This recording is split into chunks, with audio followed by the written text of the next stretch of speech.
I'm Dan with Cali, and today we're going to show you how to do the installation for the 2026 Toyota 4Runner roof rack. For tools, what you're going to want to have is this pair of tin snips or wire cutters. You're going to want some silicone, a ratcheting wrench. I'm using a power drill, you don't have to. A 3/8 drive extension, a 5/32 Allen wrench, a 7/16 and a 9/16 socket, and the accompanying box end wrenches, a 12mm socket, and a plastic pry tool.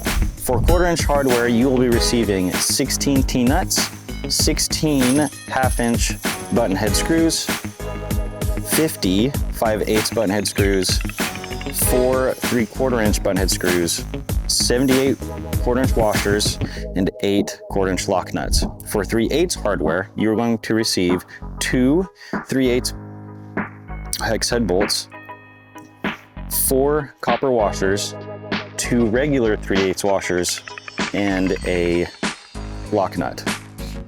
For other hardware, you're going to be receiving 2 rear valence brackets. You're going to receive 2 thin spacers, and you're going to receive 8 thick spacers. You're also going to receive 4 rubber feet, and then you're also going to receive 2 knobs. So in the kit, you're going to receive 2 front brackets, 2 middle brackets, and 2 rear brackets. You're going to get 9 crossbars, a passenger and driver side rail, the front valence bracket, a front valence, a front wind deflector, a rear valence, and a pre-cut length of weather strip. We're going to begin the assembly with our adjustable wind fairing. And what we're going to need is the 2 front mounts and the weather stripping.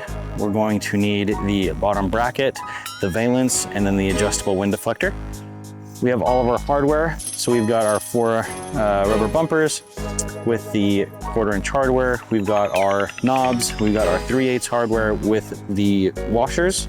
And then we have 4 1/2" 1/4" bolts, 4 5/16 1/4" bolts, and then 2 3/4" 1/4" bolts.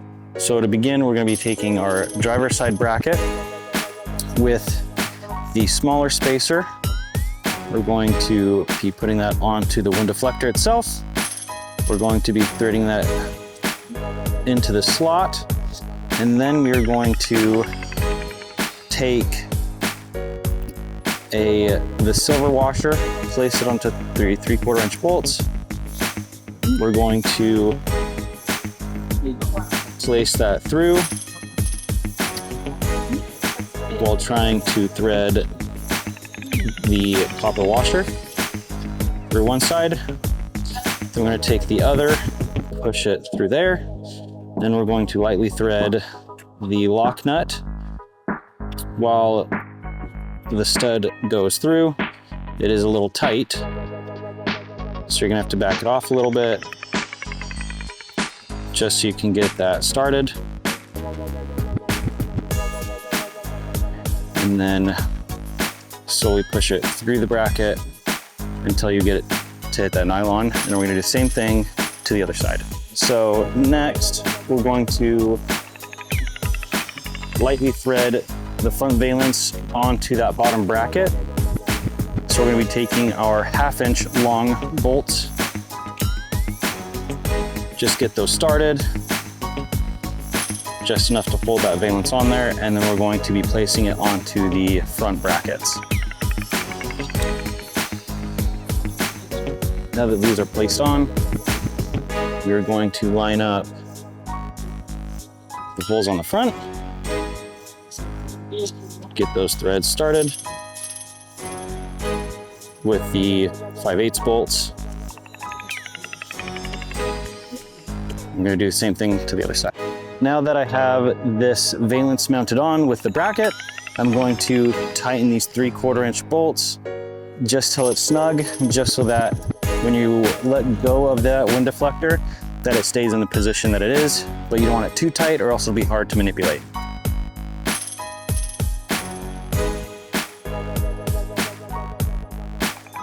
Now that we have the wind deflector tightened up, we can push it up, it'll stay in place. We're going to now install the 3/4" long 1/4" bolts. You can do this before or after you tighten this down, it doesn't really matter, but I'm going to do it now. So I'm going to place a washer through and then put a washer on the backside with the 1/4" bolt.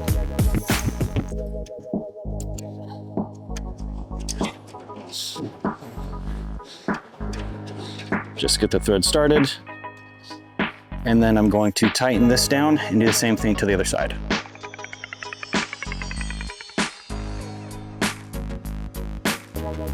Now that I've got these tightened down, I'm going to go ahead and tighten each and every one of these 1/4" bolts.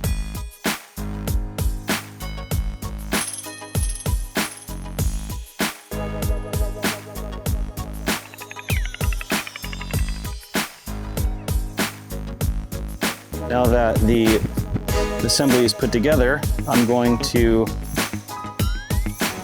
flip it upside down, and I'm going to install these rubber feet on the back side. I'm going to take the 3/4" hardware, glue it on, and then do the same thing on the other side. Now that these are on here, I'm going to go ahead and tighten these all the way down. Doesn't have to be crazy tight, just enough to stop moving. Once you tighten it down. There we go. I'm going to do that to all 4 of these. All right, now that we have finished putting the wind deflector together, I'm going to install our weather stripping. Now this is upside down, so you're going to want to have this rubber section facing you. This is longer than you will need, so I have some tin shears to cut it. You can use tin snips, you can use cable cutters, whatever you want to cut this, but we're going to install it with this rubber cushion on the bottom side, so that's going to be facing you. So you can line this up like so, and then just push it down the line. It does help if you kind of widen it at the beginning, kind of like that, just to pull it apart. There's metal clips in here that are gonna form to that. I don't like to open it too much or else it'll be loose. So I'm just gonna keep pushing this down the line until I get to the end, and then I'll trim it up.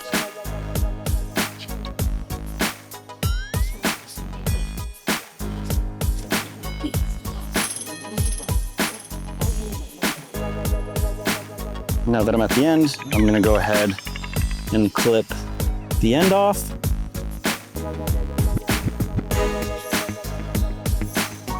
Now you may have a small little metal bit in the end here. You can just pull that out and you're not going to do any damage to it. Now that we have that put together, I laid the roof rack upside down. So I have my passenger side there and my driver's side on this side.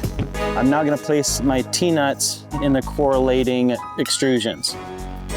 The rear cross member is going to get 4 of these T-nuts in the rear side of the crossbar.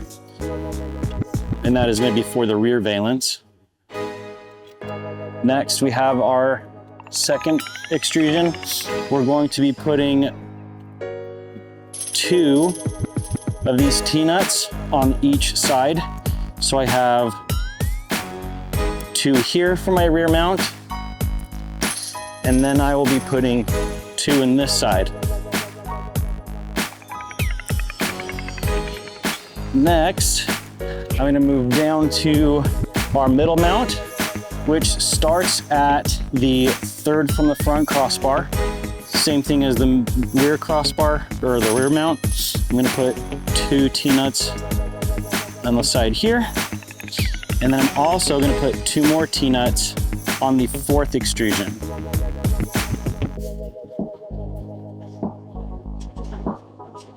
I'm going to install these on the opposite side as well.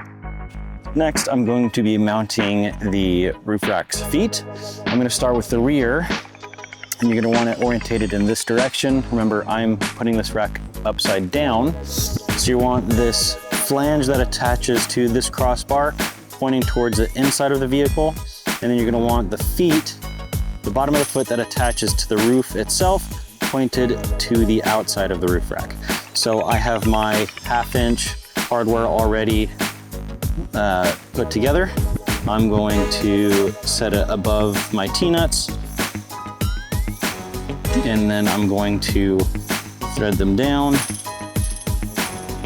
And I'm going to do it just finger tight, so that way when I flip the roof rack over, these don't slide down and hit each other when I'm putting it onto the vehicle. So the middle foot you're gonna want in this orientation, you want to have this long section of the bracket pointed towards the rear of the vehicle and the short one pointed towards the front. And we're gonna line it up just like we did the rear foot. I'm going to line it up on one of these T-nuts. And then I'm not gonna get this finger tight yet until I get all of these in position, because I have 4 of them to do, and it can be a little difficult if one is tighter than another.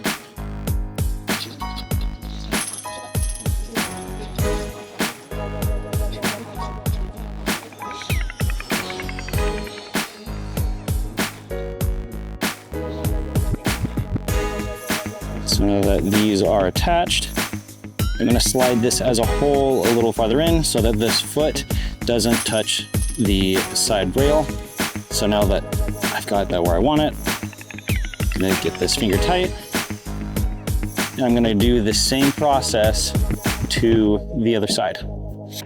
Next, we're going to be attaching the side plate to the front and all of the roof rack rails. So using our 5/16 hardware, I'm going to flip this up and roll this and thread this into the front mount.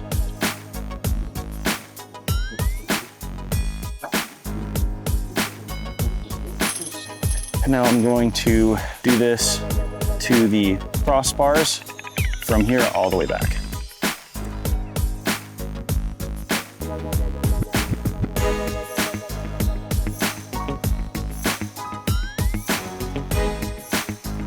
Now that we have all of the bolts put into the crossbars, we're going to tighten those bolts all the way down, and then I'm going to flip the rack over and adjust our feet.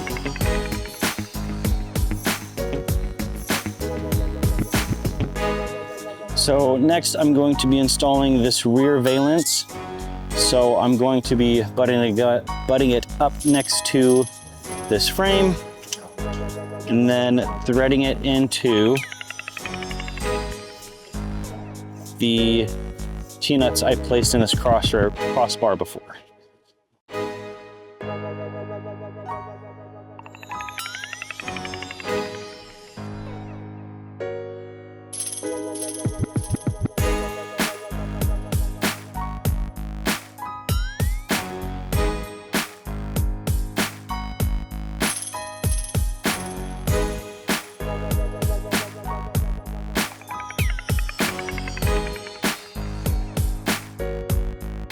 So now I'm going to be placing this bracket onto this corner.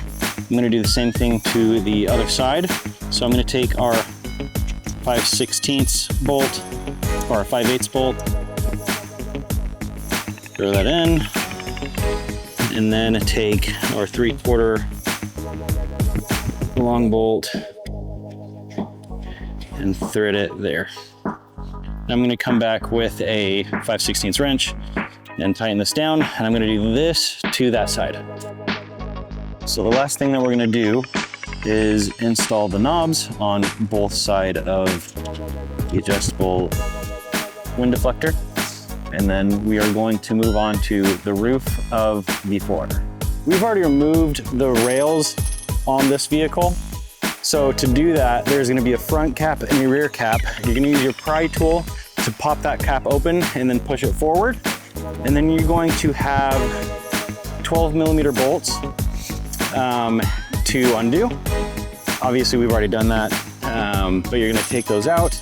And then you're going to be taking the spacers that we've included in the hardware kit with some silicone. You're going to put that bead right on top, and then you're going to set this down, and you're going to do that for all of the spacers. And then once those are down, you're going to put a dollop of silicone into the center of this spacer to help seal that hole up. And then we're gonna put the roof rack onto the vehicle. We're going to apply a small ring of silicone around the base of this plastic, like so. And then we're going to set the spacer on top. And now we're going to place a dollop of silicone inside.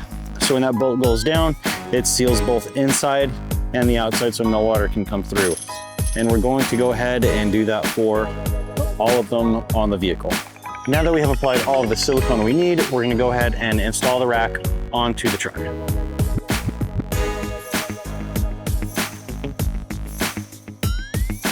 Now that the roof rack is set into place, we're going to line up the feet, lightly thread these M12 bolts into place, and then we're going to center the rack. And then once it's centered, we're gonna tighten these bolts and the 1/4-inch bolts on the bottom of the roof rack to tighten down the feet and to put this into place. Once you are done doing this and you've been driving around with the rack for about a week, go ahead and make sure all of these bolts are tightened again. Things will become loose once you start driving around. That's just breaking it in because you are putting it on a solid surface. Now the vehicle's flexing, it'll shift a little bit, and just always check your hardware before you go on any trip. Now that we have the rack in a position that we're happy with, we're going to tighten down all of the M12 bolts, as well as a 1/4-inch hardware that's bolted into the bottom of these crossbars, and then we're all set to go.